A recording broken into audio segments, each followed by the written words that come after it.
हरे कृष्ण जी, हरे कृष्ण।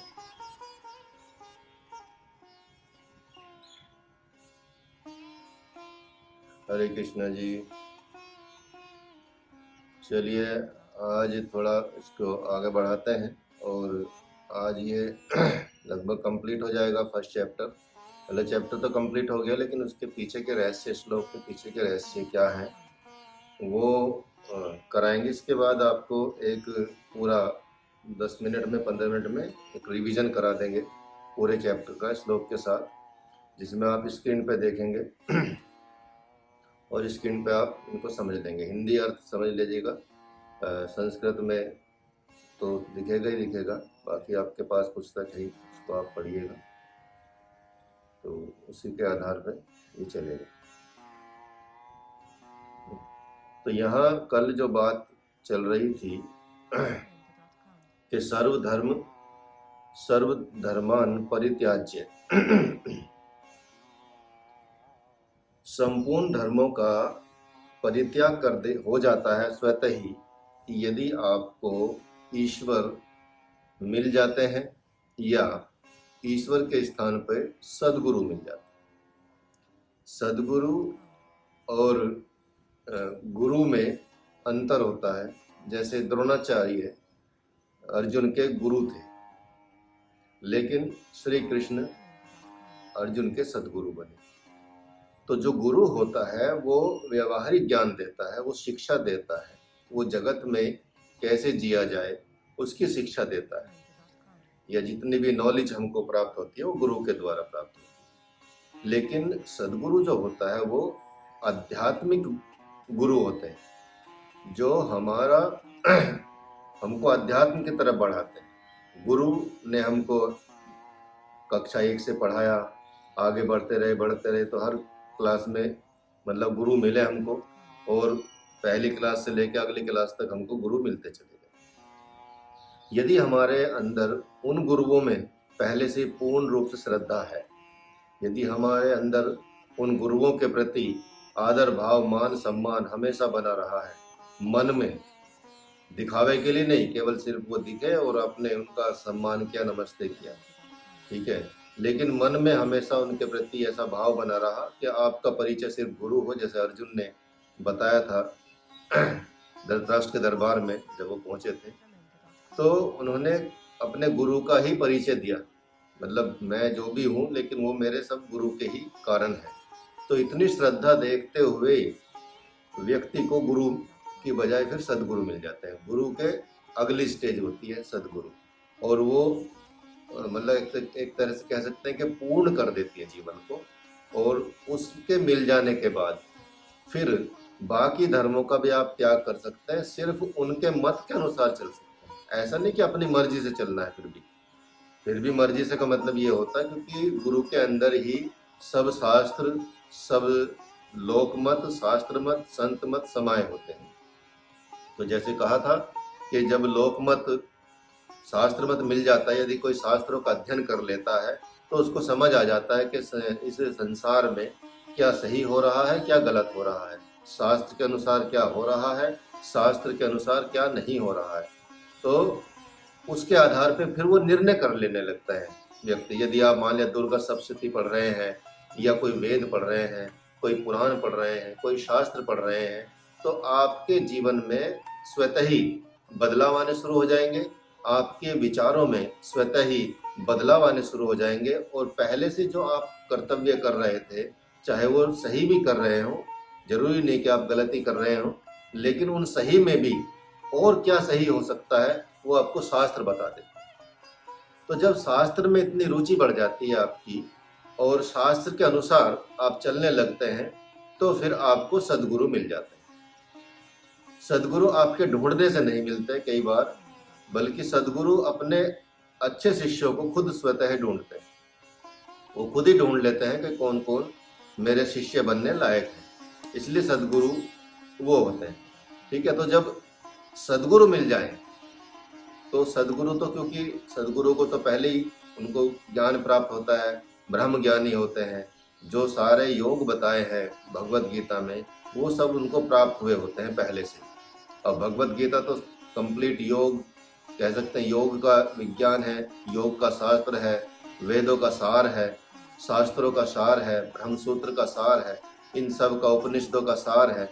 तो ये सब इसी में समाये होते हैं। जैसे ये सारे शास्त्र भगवत गीता में समाये होते हैं, ऐसे ही सारे मत गुरु में, सदगुरु में समाये होते हैं। तो इसलिए इन सिद्धांतों को हमको बाद में त्याग दिया जाता है। इसलिए कहा जाता है सर्वधर्मान परित्यज्य। भगवत गीता में ये आया है, भगवत गीता में ही ये सब बताया गया है भगवान के द्वारा, कि जब मैं मिल गया हूँ तुझे, अर्जुन को बोल रहे हैं कि अर्जुन यदि जब मैं तुझे मिल गया हूँ तो फिर तू किस चीज की चिंता करता है? तो मैं साक्षात तेरे सामने खड़ा हूँ, तेरा सदगुरु बन के खड़ा हूँ, तो तुझे किसी बात की चिंता नहीं करनी चाहिए जीवन में। यदि गुरु मिल गए, मान लिया छोटा बच्चा है, छोटे बच्चे को यदि माँ बाप उनके साथ हैं, कहीं भी जाता है छोटा बच्चा चिंता कोई करता है कि उसको क्या करना चाहिए, क्या नहीं करना चाहिए।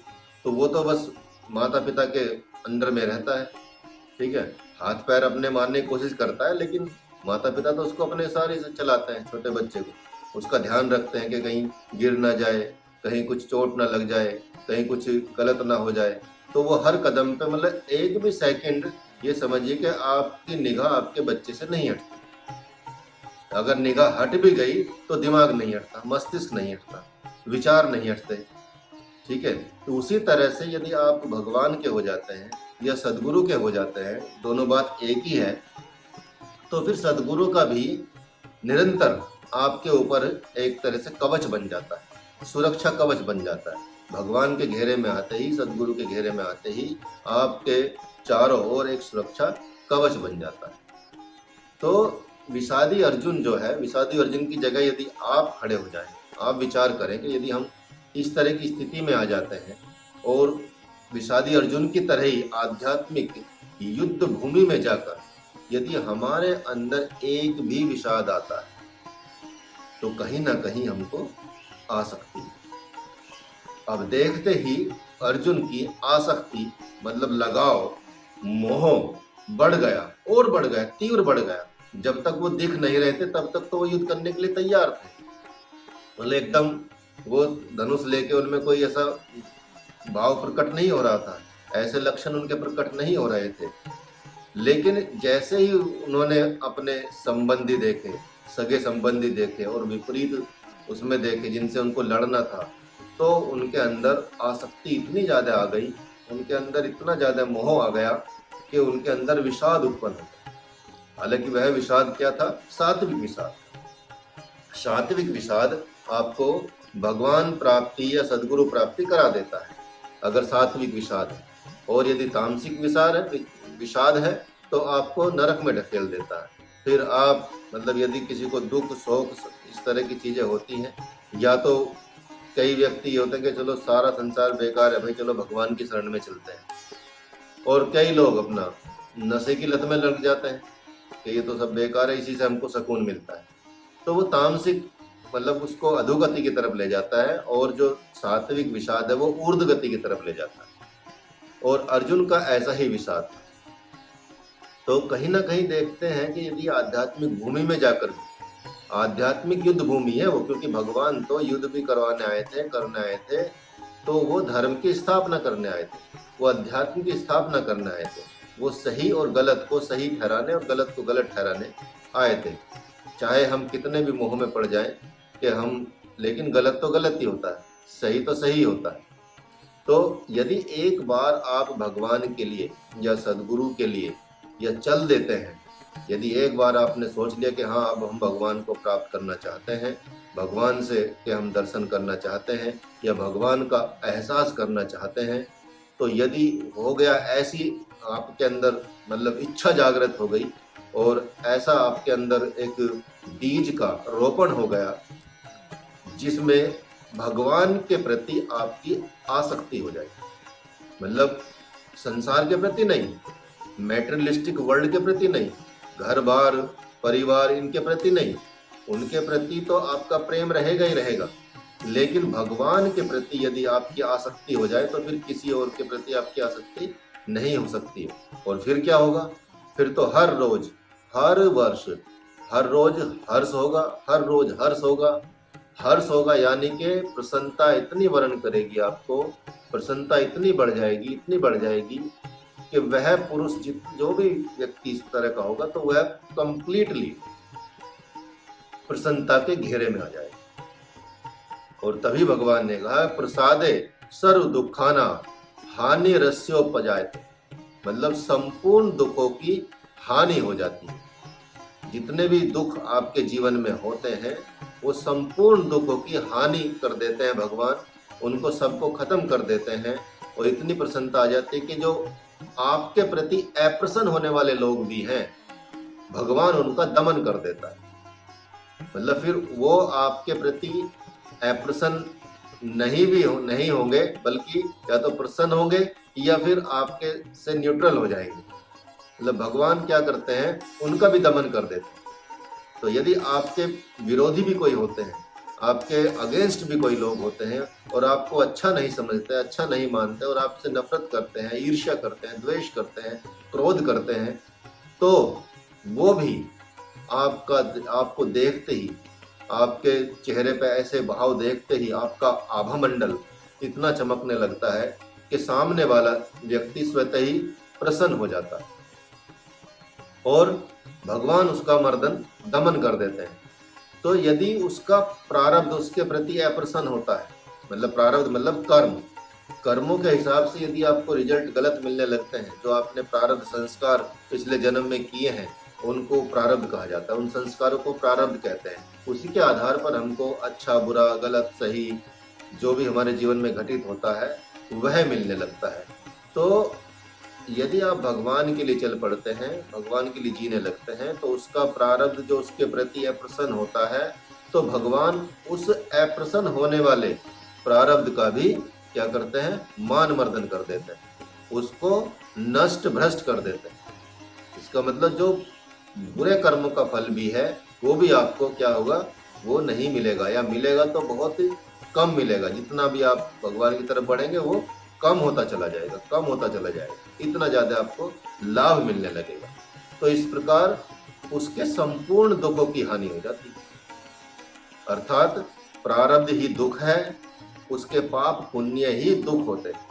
जो प्रारब्ध होते हैं वही दुख है। मतलब हमारा जीवन जो चल रहा है उसी की वजह से चलता है। हमारा शरीर भी नया भी जो कारण शरीर है, किस कारण हमको शरीर मिला है, किस संस्कारों के आधार पर हमको ये जन्म मिला और कहाँ मिला, कैसी स्थिति में मिला, किस जगह पे मिला है, कैसे परिवार में मिला है, ये सब हमारे प्रारब्ध का ही कारण होता है। तो उसके बाद वो प्रारब्ध के चाहे वो पुण्य हो चाहे पाप, वो दोनों को ही भगवान अंत कर देता और एक ऐसा आनंद की भूमि में आपको पहुंचा देते हैं कि फिर आप कंप्लीटली प्रसन्न, हर पल हर क्षण प्रसन्न ही प्रसन्न रहते हैं। इतना हो जाता है क्योंकि पुण्य भी उसको, उस व्यक्ति को जो भगवान के लिए चलने लगता है, पुण्य भी उसको दुख देने वाले हो जाते हैं। पाप तो दुख देने वाले होते ही हैं, उसे सुख भी दुख देते हैं। और कैसे सुख दुख देते हैं, मतलब दुख भी उसे दुख देंगे ही देंगे। तो यहाँ गूढ़ बात यह है कि पुण्य भी उसे दुख देते हैं, अर्थात जो भगवान का हो गया है उसे सुख भी उसे दुख देते हैं और दुख भी उसे दुख देते हैं, धर्म भी उसे दुख देता है और अधर्म भी उसे दुख देते हैं। अर्थात जगत में जो धर्म विख्यात है, मतलब जो व्यवहारिक जीवन में विख्यात है, सामाजिक धर्म होते हैं, व्यवहारिक धर्म होते हैं, ठीक है, और संबंधों के धर्म होते हैं, पारिवारिक धर्म होते हैं, वो धर्म उसे दुख देने वाले होते हैं। जैसे सुख भी, जैसे बात की गई कि सुख भी दुख देने वाले थे। कैसे दुख देने वाले थे, यदि कोई साधक जो भगवान के लिए जी रहा है, भगवान के लिए तप कर रहा है, तो क्या अगर ज्यादा सो लिया तो जगने के बाद उसको पश्चाताप।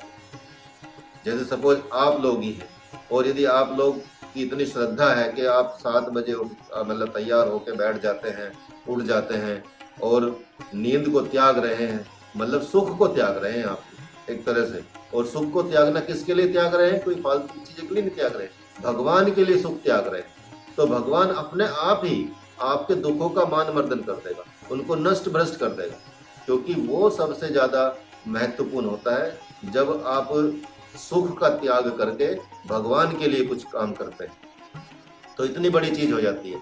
तो इसलिए जब आप मान लीजिए सपोज आपकी एक दिन क्लास छूट गई, सोने की वजह से, तो निश्चित रूप से आपको कहीं ना कहीं मन में क्षोभ उत्पन्न होगा, तो वो सुख भी आपको अच्छा नहीं लगेगा, इसलिए उसका पश्चाताप करेगा। कभी ज्यादा खा लेते हैं तो उसका पश्चाताप होगा। जीवा के स्वाद की वजह से आपको तो सुख मिल रहा है उससे, लेकिन ज्यादा खा लिया तो फिर पश्चाताप करेंगे आप कि ज्यादा खा लिया, इतना नहीं खाना चाहिए। तो जो वह सुख भी दुख दे गया, इसका मतलब ये है। और मान लिया कई लोगों को गप करने में मजा आता है, कई लोगों को मतलब इस तरह के वार्तालाप करने में मजा आता है, तो क्या होता है कि उसको वो सुख भी, जो गप का सुख है, वो भी उसको दुख देगा। जैसे कई बच्चे पढ़ाई में बहुत अच्छे होते हैं और पढ़ते हैं खूब, लेकिन यदि उनका कहीं उनको कोई दोस्त मिल गया और बहुत 2 घंटे वो उसके साथ ही बिता दिए उन्होंने, तो वो तो अच्छा लगेगा, वहाँ पर वो सुख है, लेकिन वो सुख भी उसको दुख लगेगा कि नहीं नहीं, मुझे इतनी देर तक नहीं रहना चाहिए था और मुझे मतलब पढ़ाई करनी चाहिए थी। और मतलब ये कैरियर का सवाल है, ये जॉब का सवाल है, ये पढ़ाई का सवाल है, ये मम्मी पापा की एक तरह से इज्जत का सवाल है। तो इतना मतलब ये है कि सुख भी दुख दे जाता है। तो वही है भगवान के लिए भी, भगवान ने कहा है इसलिए प्रसादे सर्व दुखा नाम, मतलब लेकिन जिसने धर्म का परित्याग कर दिया तो उसके तो संपूर्ण दुखों का अंत हो ही गया। और यदि भगवान का धर्म उसने अपना लिया, धर्म वो तभी परित्याग करना जब आपने भगवान का धर्म अपनाया, तब तक वही धर्म काम करेगा। ठीक है, इसलिए जो ऋषि मुनि होते हैं, जो ऐसी साधु प्रवृत्ति के लोग होते हैं, वो लोक लाज की ज्यादा वो चिंता नहीं करते, वो भगवान के अनुसार बताए गए कर्मों को करते हैं। भगवान ने, क्योंकि भगवत गीता में सब बताया है, भगवान ने खाने पीने की चीजें बताई है, कैसे खाना पीना, कैसे रहना, कैसे आचरण करना है, वो सब बताया। तो उनका बताया वो सब शास्त्रों से परे होता है, मतलब शास्त्रों के अधीन नहीं होता। तो पहले तो शास्त्रों के अनुसार चलिए, पहले तो लोक के अनुसार चलिए, जो परिवार में सिखाया गया उसके अनुसार चलिए, उसके अनुसार आप सात्विक आचरण कीजिए, फिर शास्त्रों के अनुसार आप सात्विक आचरण कीजिए, और फिर जब भगवान मिल जाए, गुरु मिल जाए, तो फिर गुरु के पास आप सात्विक आचरण कीजिए। तो इसलिए जो धर्म है, जो कौन सा धर्म, वह धर्म जो मतलब दानवीर कर्ण के पास भी धर्म था, उस धर्म का परित्याग कर दिया। जो कृपाचार्य के पास धर्म था, उसने उस धर्म का परित्याग कर दिया। जो धर्म पितामह भीष्म के पास था, उसका परित्याग कर दिया। द्रोणाचार्य के पास जो था, उसका परित्याग कर दिया। मतलब शल्य के पास जो था, उसका परित्याग कर दिया। तो सामान्य जितने भी धर्म का परित्याग कर दिया उन्होंने, और लेकिन वो भगवान के ना होके वो मतलब दुर्योधन के हो गए, एक तरह से, या अपने माता पिता के या बाकी लोगों के हो गए। तो महात्मा अर्जुन से ही धर्म पराजित हो गया।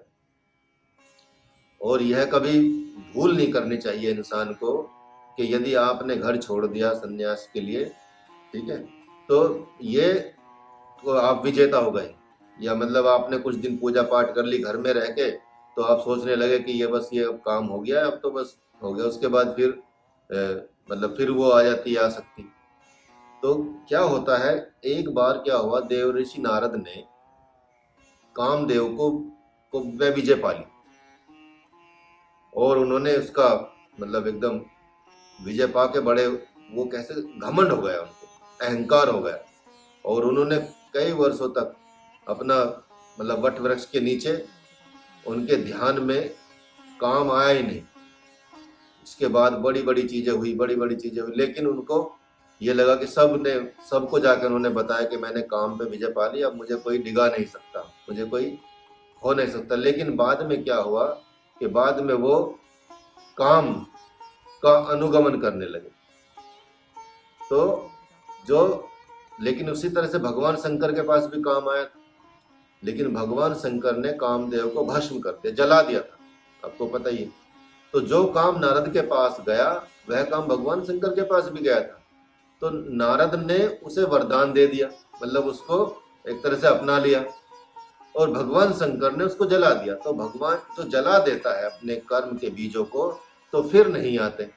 जैसे कोई भी बीज होगा, एक पौधा होता है, उसके बीज में चाहे वो 10 साल तक, 20 साल तक, और लेबोरेटरी में आप देखेंगे कि मतलब लाखों साल तक भी यदि बीज जमा रहता है, रखा रहता है, तो जब उसको एक ऐसा माहौल मिलता है, एनवायरनमेंट मिलता है उसके सापेक्ष वाला, तो वो बीज उत्पन्न हो जाता है। तो हमारे संस्कार भी ऐसे ही होते हैं, हमारे अंदर भी ऐसे ही संस्कार होते हैं। हमारे अंदर तीनों गुण मौजूद रहते हैं, तीनों गुण हमेशा रहते हैं। और इन तीनों गुणों में सात्विक, रजस, तमस, इन तीनों गुणों को उभरने की हमेशा उम्मीद रहती है। कभी भी सात्विक उभर सकता है, कभी राजसिक उभर सकता है, कभी तामसिक उभर सकता है। तो योग से, तप से तो कर सकते हैं, लेकिन बाद में इसको ध्यान से, तप से, समाधि से इसको एकदम भस्म करना होता। मतलब जो संस्कार के बीज रूपी बीज हैं उनको जलाना होता है। जब आप बीज को भून देते हैं, जला देते हैं, तो फिर वो उगता नहीं, फिर उससे कोई नया पौधा नहीं उगेगा। इसी तरह से हमारे यदि प्रारब्ध जल जाए, हमारे संस्कार पूरे हमने भस्म कर दिए अपनी साधना से, अपने भगवान की शरणागति से, तो फिर हमको हमारा मोक्ष निश्चित हो जाता है। और मोक्ष कुछ नहीं है, मोक्ष सिर्फ यही पहचानना है कि आप अलग हैं और शरीर अलग। इसका पर्दा हट जाना, और इसका पर्दा कंप्लीटली हट जाना, सिर्फ कहने से नहीं और सोचने से नहीं। जब आपको दिखने लगे, जब आपको एहसास होने लगे कि हाँ ईश्वर ये है और हम ये हैं, मैं ये हूँ और शरीर ये है, तो ये तो सारे कर्म जो हो रहे हैं शरीर के साथ हो रहे हैं। तो ये सारी चीजें देखने को मिलती हैं। तो इसलिए फिर वो मतलब आप देखेंगे नारद मुनि, क्योंकि उन्होंने उसको वरदान दिया, तो उसके बाद वो उस पर हावी भी हो गए। और फिर क्या हुआ कि वो विश्व मोहिनी के सामने आके पराजित हो गए। लेकिन भगवान शिव ने ऐसा नहीं किया, भगवान शिव ने तो उनको भस्म ही कर दिया। ठीक है, तो बाद में देवताओं के आग्रह पे उनको सब, क्योंकि उन्होंने ही कोशिश की थी कि भगवान का दोबारा से, क्योंकि सती के जब चली गई सती यज्ञ में उन्होंने आहुति दे दी अपनी, और उनके अपने पति का जो महादेव थे उनका सहन नहीं कर पाई अपमान, उनका असहनीय रहा, तो उन्होंने अपने आप को वहीं त्याग दिया था, जिसको भगवान शिव जगह जगह लेके फिरे, अपने कंधे पे टाल के फिरे, और इतने हो गए थे कि सृष्टि का भी ध्यान खत्म हो गया था। तब भगवान विष्णु ने उनके अलग अलग पीस कट के उनके घेरे के, जब तक इनके पास रहेगी ये शरीर तो ये बहुत परेशान रहेंगे। तो वही जहाँ जहाँ शरीर गिरे वहीं शक्तिपीठ बने माता के, जैसे कामाख्या माता हो गया, कुंजापुरी हो गया, तरनतारणी हो गया, इस तरह के शक्तिपीठों का निर्माण हुआ। तो बाद में फिर जब वो दोबारा नहीं चाहते थे तो काम को भेजा गया था उनके पास, लेकिन काम को उन्होंने भस्म कर दिया। बाद में पार्वती जी की तपस्या से वो प्रसन्न होकर फिर उनके साथ ऐसा, मतलब दोबारा से उनको ऐसा हुआ। दोनों रूप में शक्ति ही थी, दोनों रूप में वही थी, लेकिन उनको वो नहीं मतलब रहा इस तरह की बातों में। तो श्वेत भगवान के क्या है, यहाँ देखेंगे एक श्लोक आता है, ततः श्वेतः युक्त, ततः श्वेतः युक्त। ये होता है मतलब श्वेत घोड़ों से जुते हुए रथ पर भगवान आसीन, ये बताया गया। तो भगवान को सफेद घोड़ों से जुते हुए रथ पर उसके सारथी के रूप में विद्यमान है, और अर्जुन रथी है। तो यह झांकी क्या संकेत कर रही है? कुछ संकेत कर रही है। घोड़ों के सफेद और लाल रंग के होने की बात का यहाँ पे क्या अर्थ है, जबकि कह दिया गया है, मतलब ये श्लोक में बताया गया है। तो किसी के काले घोड़े होते हैं, किसी के चितकबरे होते हैं, कोई गुलाबी दुपट्टा पहने होता है, कोई लाल रंग का, कोई सुनहरे रंग का, कोई पीताम्बर शुभ्र वन के परिधानों मतलब वस्त्र सुसज्जित होते हैं। तो लेकिन यहाँ श्वेत वस्त्र, श्वेत घोड़ों की बात कहने का अवश्य कुछ प्रयोजन होगा।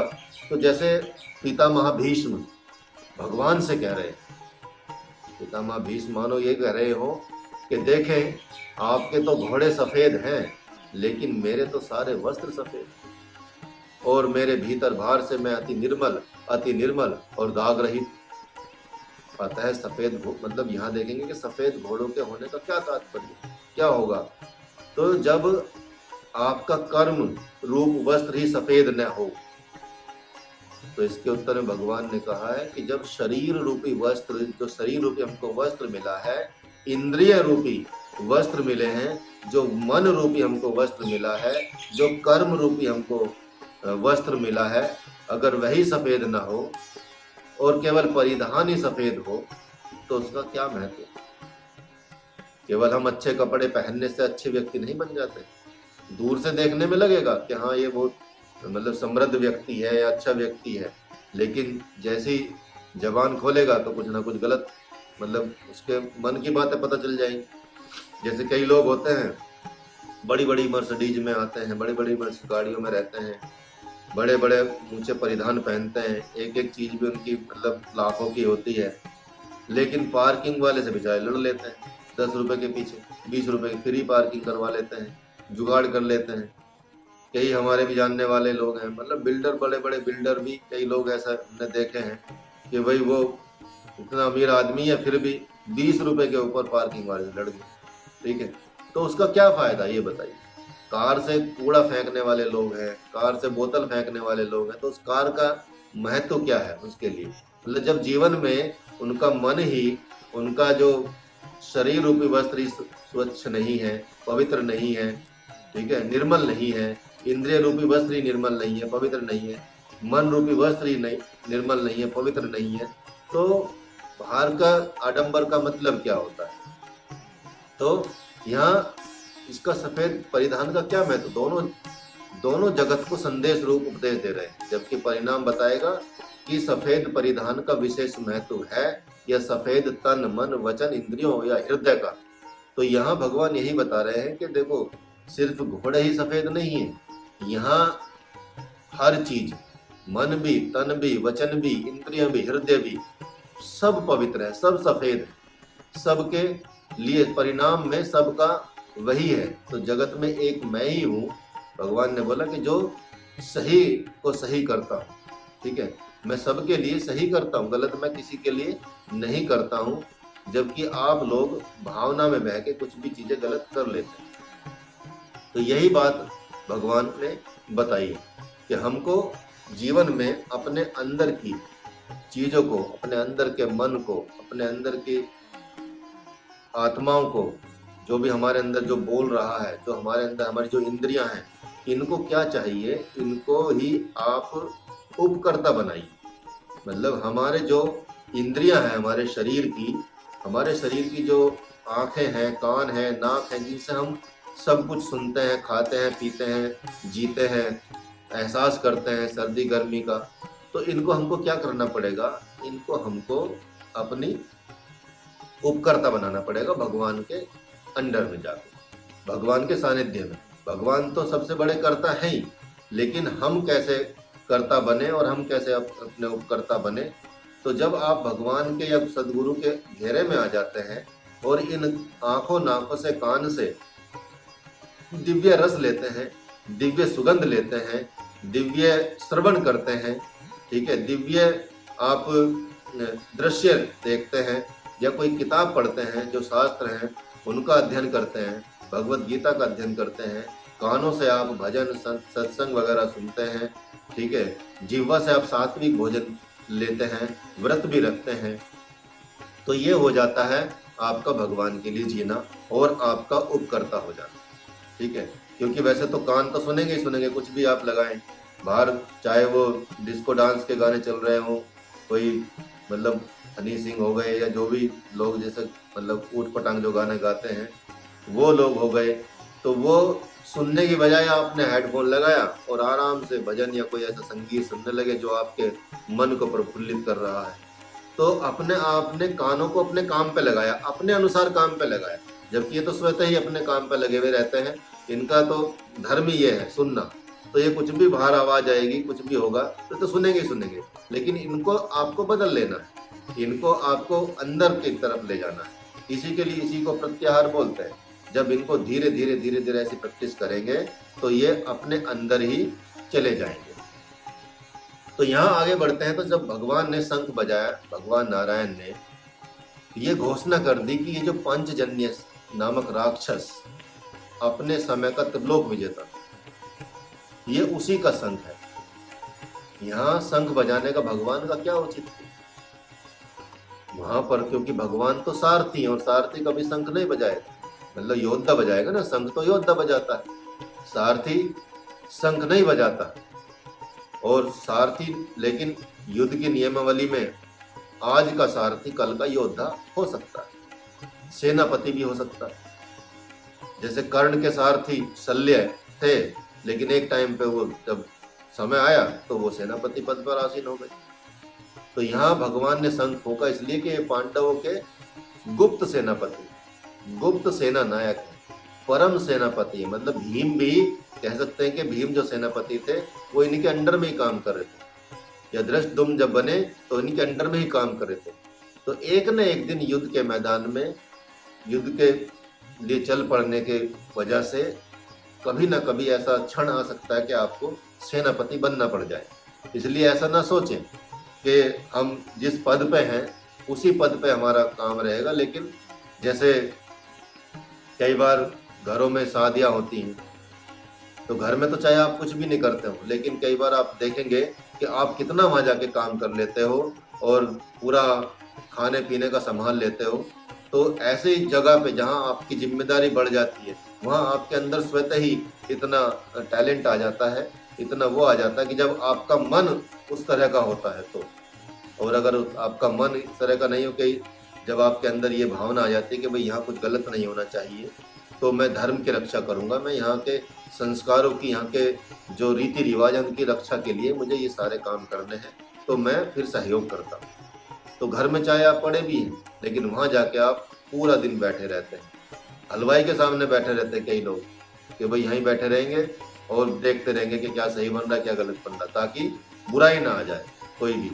तो कभी भी आपको जिम्मेदारी उठानी पड़ सकती है। इसीलिए भगवान ने, क्योंकि भगवान तो वैसे भी वहाँ के उनके गुप्त सेनापति हैं, तो उन्होंने संग फूंक दिया ये कहते हुए कि जैसे पंचजन्य राक्षस का मान मर्दन करते हुए उसके मस्तक के 1000 टुकड़े कर दिए थे मैंने, वैसे ही अवसर आने पर आप सबका मान मर्दन करते हुए मस्तिष्क को विदीन कर दूंगा। जितने भी आप अधर्मी हैं, जिन्होंने भी धर्म का साथ नहीं दिया है, ठीक है, जिन्होंने भी मतलब इस तरह की जो छली और कपटी उन लोगों का साथ दिया है उनका, और जो भगवान को नहीं मानते उनका मैं मान मर्दन करके ही रहूंगा। वही याद दिलाई भगवान ने जब रथ के चक्के को लेकर, मतलब एक बार क्या हुआ, ऐसी घटना आती है कि अर्जुन बोलते हैं कि भीष्म को, भगवान बोलते हैं अर्जुन को कि भीष्म को मारो, लेकिन वो नहीं मारते। तब भगवान को इतना गुस्सा आ जाता है, इतना वो आ जाता है कि वो फिर वो खुद ही उसको मारने के लिए दौड़ने लगते हैं।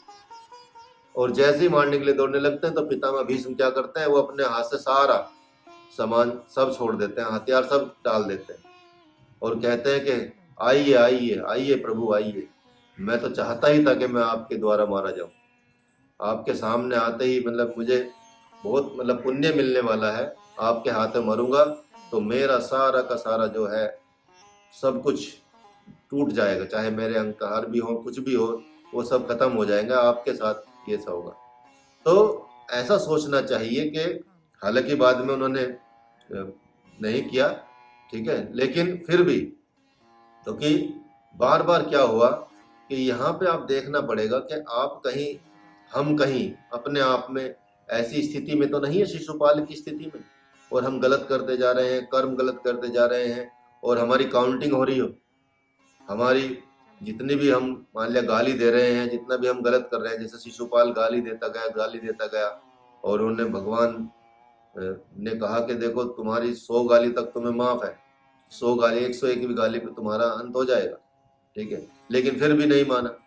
तो हमको भी अपने अंदर उसी तरह के बदलाव लाने पड़ेंगे, उसी तरह की परिस्थितियों में जीना पड़ेगा कि हम रोज प्रत्येक दिन अपने पे विचार करेंगे, चिंतन करेंगे, यह विचार करेंगे भविष्य में होने वाली जो घटनाएं हैं उनको हम कैसे अपने नियंत्रण में कर सकते हैं, उनको कैसे हम ठीक कर सकते हैं। तो हम अपने आधार पे देखेंगे कि कहीं हम गलतियां तो नहीं कर रहे, कहीं हम भगवान को छिपे रूप में गाली तो नहीं दे रहे, कहीं हम प्रमाद तो नहीं कर रहे, कहीं हम राग द्वेष में तो नहीं पड़े हुए हैं, कहीं हम अविद्या के कारण जी तो नहीं रहे हैं, इस तरह के विचारों से तो नहीं जी रहे हैं। तो हमको अपना अध्ययन करना पड़ेगा, जैसे भगवान ने कहा स्वाध्याय करना पड़ेगा, ठीक है, स्वाध्याय करना चाहिए हमको। तो चिंतन तो बाद में होता है, अध्यात्म में पहले संपूर्ण जो अंग उपांग जितने भी सिद्धांत है उन पर विचार किया जाता है। चिंतन करेंगे धीरे धीरे बाद में, लेकिन सबसे पहले जितने भी उसके पार्ट हैं उनके सिद्धांतों पे उनको पढ़ेंगे, उनको समझेंगे।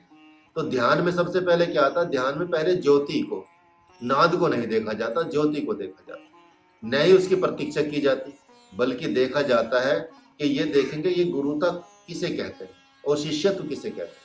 तो जब आप ध्यान में बैठते हैं तो ध्यान भी आपको देखना पड़ेगा कि आप कैसे शिष्य हैं और कैसे गुरु के शिष्य हैं। तो शिष्यत्व की झांकी जब आपके मन में उतर जाएगी, मतलब पूर्ण रूप से आप एक गुरु के शिष्य बन जाएंगे, यदि भक्ति या ज्ञान के संपूर्ण अंग आप में है तो चिंता की बात नहीं है। तो महात्मा अर्जुन ने इस झांकी के अर्थ को नहीं समझा, न सफेद घोड़ों की रास पकड़े हुए भगवान श्री कृष्ण को, न सफेद घोड़ों के रहस्य को, लेकिन व्यास जी तो सब समझते थे। व्यास जी ने तो कहे बिना नहीं रहेंगे, वो तो सफेद घोड़ों के ही क्यों जोते उन्होंने, क्यों उन्हीं को अपनाया, जबकि शास्त्र तो श्याम कर्ण घोड़ों को महत्व देता है। शास्त्रों में कपिला गाय है वो श्याम कर्ण रंग की है, श्याम कर्ण अश्व की बात की गई है जो ये स्वर्गीय होते हैं। तो फिर ऐसे रंग के घोड़ों को क्यों चुना गया भगवान ने? इसलिए चुना क्योंकि उनको उस वक्त अध्यात्म देना है, ब्रह्म विद्या देनी है। और ब्रह्म विद्या क्या है? सरस्वती का हृदय, स्वर रसवती अर्थात सरस्वती। स्वर जिसका निर्मल है, अबाध गति से आरोह अवरोह हो रहा है समय के अनुसार, मतलब क्योंकि हर पौने 2 घंटे में आपका स्वर बदल जाता है, जिसको आरोह और रहता है, और उसका स्वर सुषुम्ना नाड़ी से यदि बहता है तो वो सबसे ज्यादा कह सकते हैं कि यदि आपने कंटिन्यूस की प्रैक्टिस की तो कुंडलिनी जागरण हो जाता है। तो यही है कि भगवान ऐसा क्यों नहीं कहें कि आप सफेदी लिए हुए अर्थात शुभ्र मन के आधार को, सतोगुण को आधे से प्राप्त करें, आधे प्राप्त करें, मतलब उनको प्राप्त करें। सफेद का मतलब यही है कि हमने, क्योंकि उस वक्त ब्रह्म विद्या का मतलब ज्ञान दिया जा रहा है, तो कोई और कलर, क्योंकि जो कलर बताए गए हैं चाहे वो स्वर्गीय बताए गए हो, जब आप यज्ञ की वेदी देखते हैं जहाँ यज्ञ होता है तो यज्ञ की वेदी में 3 कलर होते हैं। सबसे नीचे होता है काला कलर, उसके बाद होता है रेड कलर और उसके बाद होता है व्हाइट कलर। ठीक है, 3 उसके लेयर होती हैं। यज्ञ की वेदी कहीं भी आप देखेंगे, इंटरनेट पे सर्च करेंगे तो मिलेंगे आपको। तो वो तीनों कलर जो है, तीनों प्रकृति के प्रमाण कि हमको तमस से रजस पे जाना है, रमस से हमको सत्व पे जाना है, और सत्य से फिर हमको आहुति बन जाता है, और मतलब अग्नि के द्वारा हमको ईश्वर के साथ सानिध्य करना है। मतलब इस तरह से हमारी एक तरह से हमारी ग्रोथ होती है कि तमस से रजस, रजस से सत्व, और सत्व पर ही मंत्रों की आहुतियां होती हैं। सत्व के बाद ही मतलब ज्ञान और विज्ञान ये सब चलता है। इसलिए उन्होंने इस तरह की चीजों का मतलब उल्लेख किया गया। तो भगवान तो बैठ गए महात्मा अर्जुन के रथ पे, लेकिन उसके बाद भी आप देखिए अर्जुन ने क्या किया। अर्जुन ने जब भगवान बैठ गए रथ पर तो महात्मा अर्जुन ने भगवती दुर्गा का स्मरण करते हुए रथ की परिक्रमा की। कुछ सेनापति स्वामी कार्तिकेय की उपासना करते हैं, कुछ भगवती चंडिका की। अतः जो भी जितने भी मतलब कहते हैं, भगवान इसको देख के, अर्जुन को देख के बड़े मुस्कुरा रहे हैं कि जब भगवान ही उस पे बैठ गए रथ पे, तो भगवती दुर्गा को तो मतलब भगवती दुर्गा परेशान हो गई। भगवती दुर्गा को अच्छा नहीं लगा ये, क्योंकि उन्होंने देखा कि मैं खुद भगवान के अंडर में आती हूँ, मैं भगवान की आत्मा हूँ, सॉरी भगवान मेरी आत्मा है, और मेरी आत्मा का ये तिरस्कार कर रहा है और मुझे पूज रहा है। मतलब मान लिया किसी गुरु को सदगुरु आ जाए और सदगुरु पे क्या ध्यान न दे और उसके चेले को पूजता रहे, तो ऐसा देख के ये ऐसी ही घटना घटी वहां पे।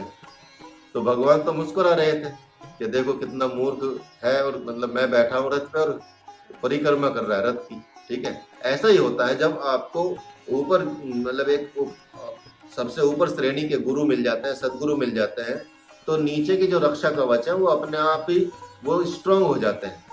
और यदि कई बार ऐसा हुआ, रामायण में भी कथा आती है, तो कोई घटना आती है कि जिसके कारण किसी को बांध दिया गया और उन्होंने उस घेरे को छुड़ाने के लिए किसी दूसरे का घेरे की मतलब वो करना शुरू किया, पाना शुरू करना चाहा किसी दूसरे का जो उनसे कम शक्तिशाली थे, तो वो तो टूटा ही और वो भी टूट गया, तो दोनों का नुकसान हुआ।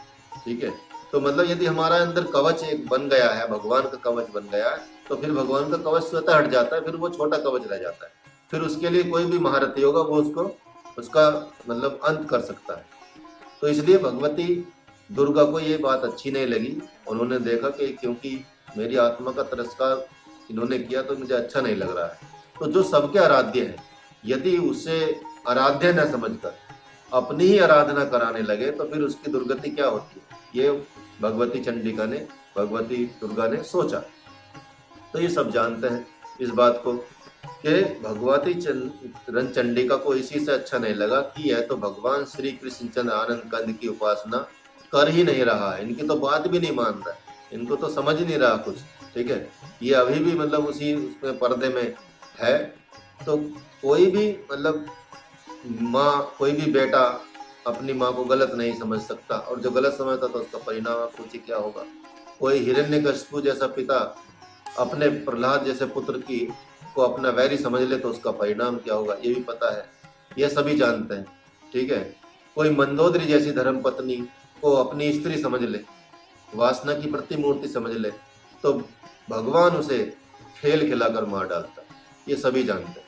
मतलब सबने देखा है, मंदोदरी इतनी पवित्र प्रतिव्रता थी, इतनी अच्छी स्त्री थी मंदोदरी, जो रावण की पत्नी थी, धर्म पत्नी, क्योंकि धार्मिक रूप से यहाँ तो पत्नी को भी धर्म पत्नी कहा जाता है, सीधा पत्नी नहीं कहा जाता, क्योंकि धर्म के आधार पे यहाँ शादियाँ होती हैं। ठीक है, तो मंदोदरी होगी, माँ मदालसा होगी, माँ अनुसुईया हो गई, तो ऐसी पत्नियां को हम आदर्श मानना चाहिए। ठीक है, तो ऐसे के लिए यदि कोई वासना की प्रतिमूर्ति समझ ले, उनको सिर्फ स्त्री समझ ले, केवल मात्र ये स्त्री है, तो उसका फिर अंत बहुत जल्दी होता है। तो यह बात नहीं होनी चाहिए। ठीक है, तो महात्मा अर्जुन भगवती का स्तवन करके जैसे ही रथ पर आसीन होते हैं, वैसे ही उनके मन में विषाद आ जाता है, और विषाद के साथ साथ उनके अंदर अज्ञान रूपी मूर्खता समा जाती है, क्योंकि भगवती कुछ समय के लिए छिप जाती हैं और वहां तामस नहीं सात्विक विषाद प्रकट। तो वही बताया कि जैसे सात्विक विषाद प्रकट होना अच्छी बात है, तामस विषाद प्रकट होएगा तो फिर वो नुकसान होएगा। और सात्विक विषाद जैसे प्रकट हुआ तो आप देखेंगे कि भगवान ने ब्रह्म विद्या ज्ञान उसको दिया। तो यहाँ देखने में आता है कि जो देखा जाता है कि बार बार जब हम किसी को देखते हैं, इस तरह की भगवान को वो देख रहे हैं और सेना को देख रहे हैं और बार बार इस तरह की क्रिया कर रहे हैं अर्जुन, तो बार बार देखना क्या हो जाता है, ताकना बन जाता है कि ताक रहा। ठीक है, तो ताकने झांकने में आ जाता है और दोष दर्शन हो जाता है। और ऐसा ही दोष दर्शन हुआ अर्जुन को भी, मतलब भगवान में भी उसने दोष दर्शन देखना शुरू किया, और साथ में ही परिवार का मोह इतना हो गया कि वो मतलब सदगुरु के प्रति दोष दर्शन हो गया। तो दोष दर्शन करते करते उस मतलब उसकी भावना को आहत कर, अपनी भावना उसकी आहत होगी, वो आहत हो गई, और उसका मोह मई जो पूरी मोह में वृत्ति थी वो प्रकट हो गई, और पूरा का पूरा उसका मोह चला गया अपने पुत्रों पर, पौत्रों पर, ठीक है, पितामह पर, आचार्य पर, कृपाचार्य पर, भाई बांधवों पर, सब मोह उसके अंदर उसमें समा गया। ठीक है, तो यही उन्होंने कहा कि प्रभु ये लोगों को क्या मारने का फायदा, ये तो पहले से मरे हुए हैं, मरे हुए को क्या मारना, उनका भला बुरा क्या कहना। तो ये वीरों को शोभा नहीं देता कि मरे हुए को मारे, धर्मात्माओं को महात्माओं को ये शोभा नहीं देता। तो जो पागल हैं, चोर हैं, शराबी हैं, कबाबी हैं, वेश्यागामी हैं, वे तो अपने आप में सब मरे हुए ही। तथा जो नास्तिक है, साधु विरोधी है, सनातन विरोधी है, भगवान विरोधी है, वे तो मरे हुए हैं, तो इनको क्या मानना भगवान। तो भगवान फिर उनको आगे समझाएंगे दूसरे चैप्टर में, क्योंकि दूसरे चैप्टर तक भी ये चले गई आपका, ये अर्जुन के क्वेश्चन अभी रहेंगे दूसरे चैप्टर में भी। फिर दूसरे चैप्टर से शुरू होगा आपका सांख्य योग। ठीक है, तो सांख्य योग का दूसरा चैप्टर रहेगा।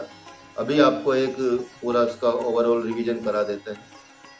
आप बताइएगा स्क्रीन पर आपको दिख रहा है, नहीं दिख रहा है, श्लोक को देखते चलेंगे आगे आगे। जिन्होंने नहीं की थी क्लास वो भी एक बार देख लेंगे, और आपको भी ये दिख जाएगा। ठीक है, तो मैं स्क्रीन शेयर कर रहा हूँ आप लोगों के लिए।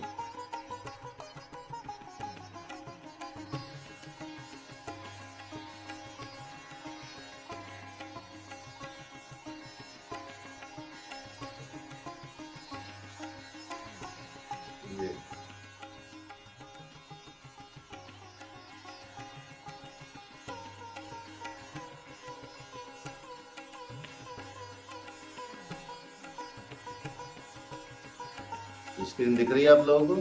कोई बताएगा? अच्छा, ठीक है।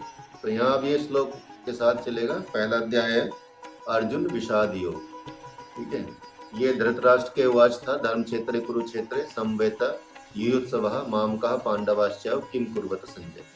तो उन्होंने कहा कि हे संजय, ये सब चीजें हम आपको सारी बता चुके हैं, इससे आगे भी चीजें जो गूढ़ रहस्य हैं, जो साधकों के लिए वो बता चुके हैं। तो हे संजय, धर्मभूमि कुरुक्षेत्र में इकट्ठे हुए युद्ध की इच्छा वाले मेरे और पांडु के पुत्रों ने किया।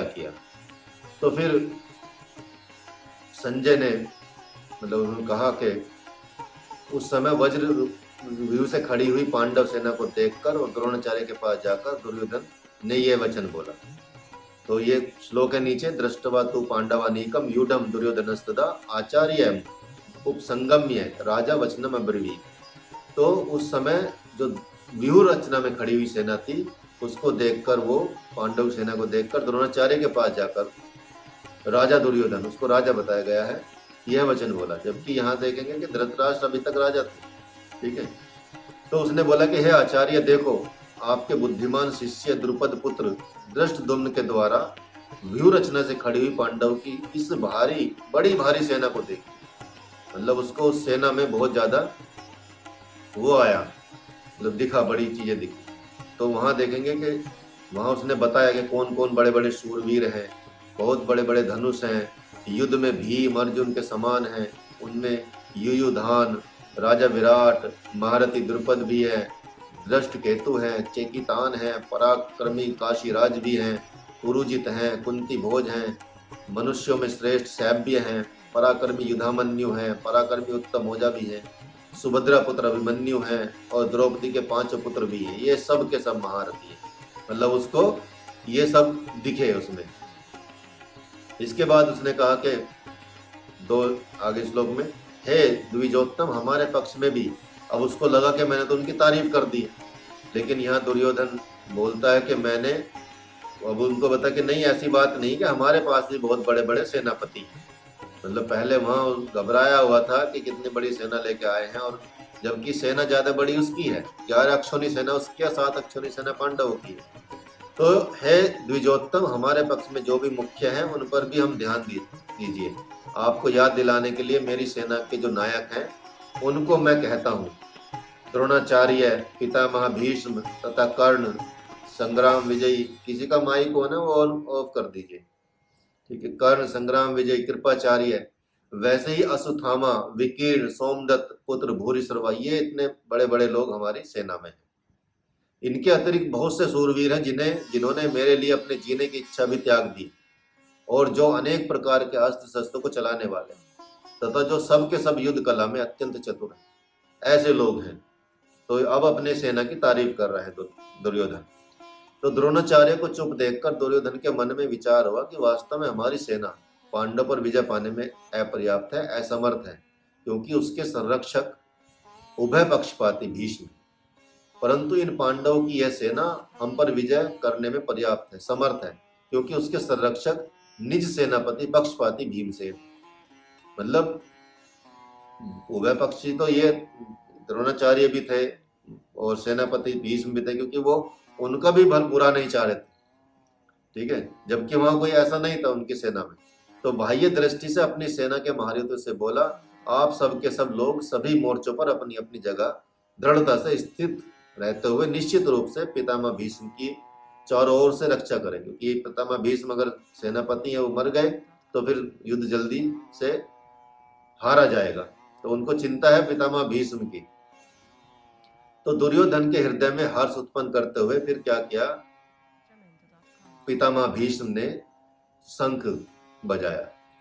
ठीक है, उनको लगा कि तो दुर्योधन तो काफी मतलब नेगेटिविटी में चला गया है, इसलिए ऐसे सिंह की दहाड़ जैसा उन्होंने तेज शंख बजाया कि उसके अंदर थोड़ा सा कॉन्फिडेंस आया।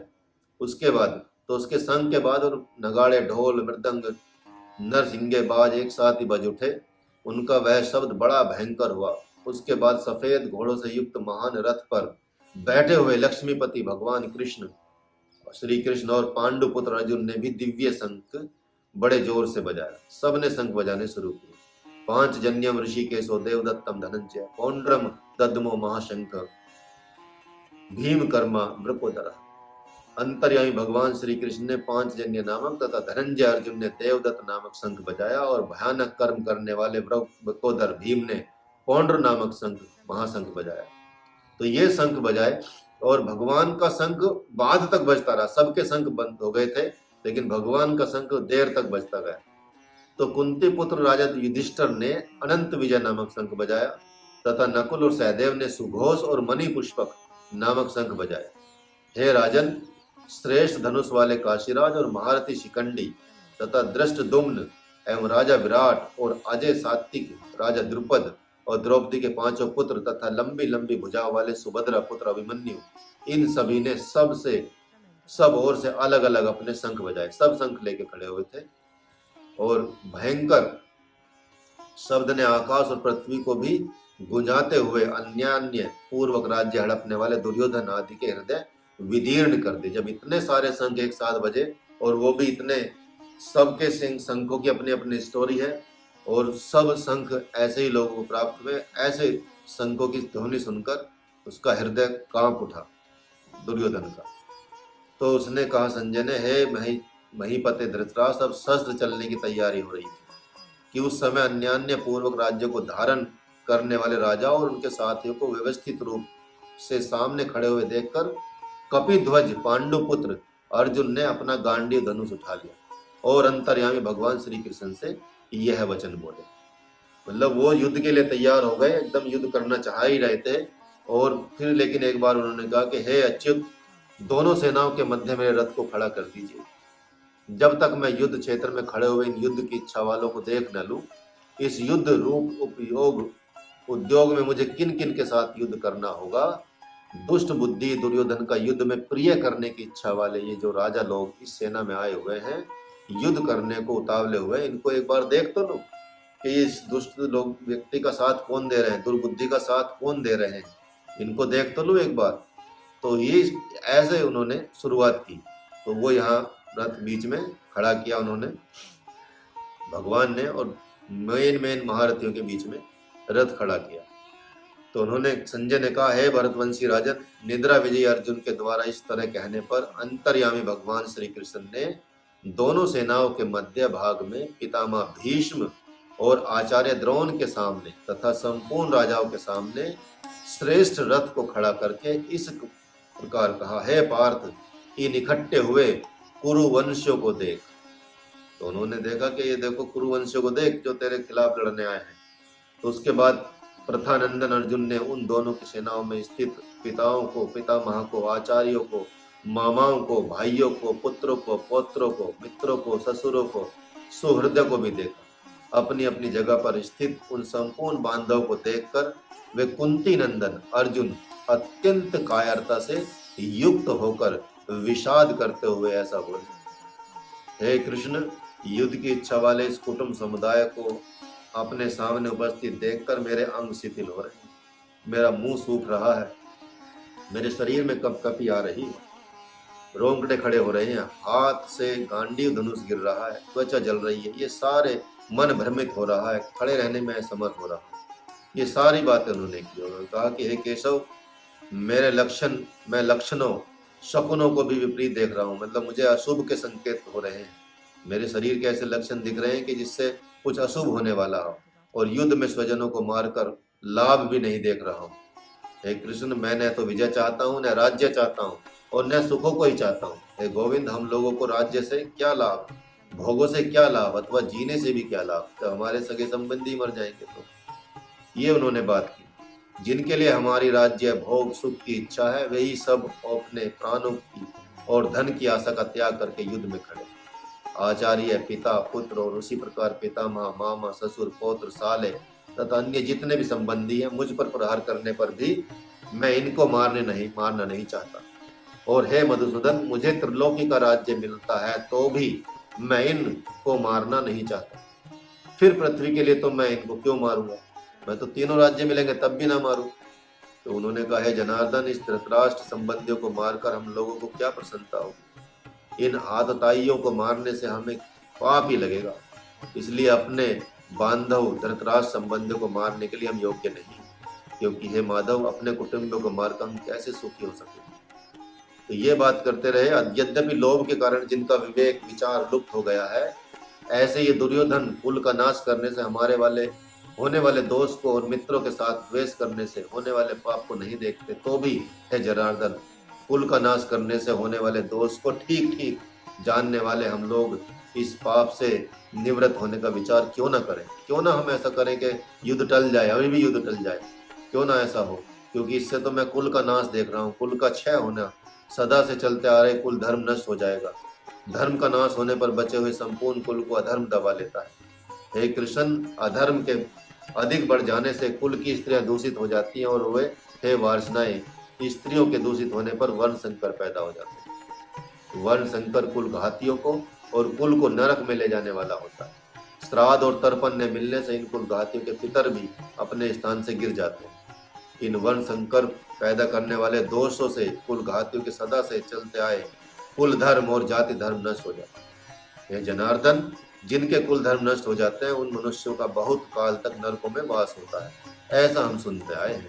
ये सारी बातें अर्जुन कर रहे हैं और सारी शास्त्र के अनुकूल कर रहे हैं, तो सबको यही लगेगा, सबको लगता है शुरू के अध्याय में कि अर्जुन तो बिल्कुल सही बात कर रहे हैं। और धृतराष्ट्र ने भी यही बोला था, आपको पता ही है। बड़े आश्चर्य की और खेद की बात है, हम लोग बड़े भारी पाप करने का निश्चय कर रहे हैं, जो कि राज्य और सुख के लोभ से अपने स्वजनों को मारने के लिए तैयार हो गए। अगर ये हाथों में अस्त्र शस्त्र लिए हुए धृतराष्ट्र के पक्षपाती लोग युद्ध भूमि में सामना न करने वाले तथा शस्त्र रहित मुझे मार भी दें, तो वह मेरे लिए बड़ा ही हितकारक होगा। ऐसा कहकर शोकाकुल मन वाले अर्जुन बाण सहित धनुष का त्याग करके युद्ध भूमि में रथ के मध्य भाग में बैठ जाते हैं। ठीक है, तो ये आपका पहले चैप्टर का, अब कल मतलब नेक्स्ट में चलेगा आपका, सॉरी,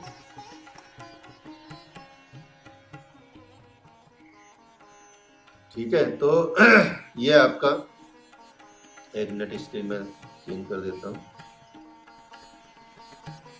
तो पहले अध्याय में ये सारी बातें थी और श्लोक में तो ये जल्दी खत्म हो जाता है, लेकिन जो सिद्धांत की बात होती है, जो गूढ़ रहस्यों की बात होती है, वो आगे आपको समझाते चले जाएंगे।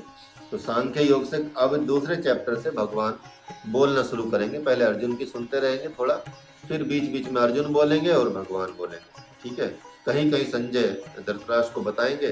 तो यही संजय बोलते हैं, अर्जुन बोलते हैं, धृतराष्ट्र बोलते हैं। धृतराष्ट्र तो पहली बार एक ही बार बोले हैं, बाद में तो फिर उनके मन की अंतर व्यथा जो दर्शाई है वेद व्यास जी ने इसमें दर्शाई है। ठीक है, तो आज की क्लास का यही समापन करेंगे। हरे कृष्ण। किसी को कुछ पूछना हो, कुछ इंक्वायरी हो तो बताएं।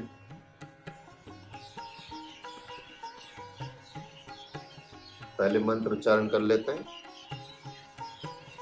ओम सर्वे भवन्तु सुखिनः, मंत्र बोलेंगे सभी लोग साथ में। इनहेल। ओम सर्वे भवन्तु सुखिनः, सर्वे सन्तु निरामयाः, सर्वे भद्राणि पश्यन्तु, मा कश्चित् दुःखभाग् भवेत्। ओम शांति शांति शांति। Gently open your eyes. नमस्ते, हरे कृष्ण। किसी का कोई प्रश्न हो तो बता दीजिएगा, नहीं तो फिर अगला चैप्टर होगा। और आप याद रखिएगा जो चीजें बता रहे हैं उसमें आपका